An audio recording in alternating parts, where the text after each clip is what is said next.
Assalamualaikum.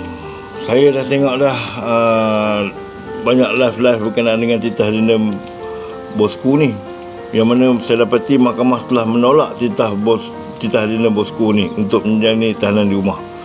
Kerana titah dina ni adalah daripada raja saja, tidak melalui proses pengampunan masyarakat majlis pengampunan. Jadi tak power mana pun sebenarnya titah baginda kita ni, kerana titah baginda kita ni tidak dibuat dalam masyarakat majlis pengampunan, yang mana majlis pengampunan tu ada kat dalam tu PMX kita, Perdana Menteri kita. Lepas tu salah satunya lagi Menteri Wilayah Persekutuan, siapa sekarang? Anayo. Jadi saya pun tak faham lah siapa yang raja sekarang ni kan. Kalau ia pun sekalipun kalau betul-betul benda ni nak dikatakan sah ke tak sah ke, boleh panggil raja kita tu ke dalam mahkamah untuk nak tanya betul tidak benda-benda ni kan. Tapi saya tak tahulah kenapa dia pusing-pusingkan menjadikan yang mana masyarakat pengampunan tu lebih power daripada titah baginda tu. Saya pun tak faham lah.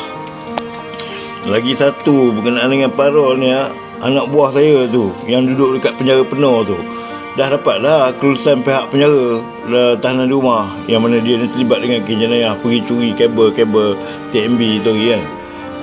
Tapi berkenaan dengan bosku ni titah dia daripada raja kita kan, masih dikira tak sah lagi, kena bawa jumpa PMX dengan Menteri Wilayah Persekutuan. Hanayuh lah kot.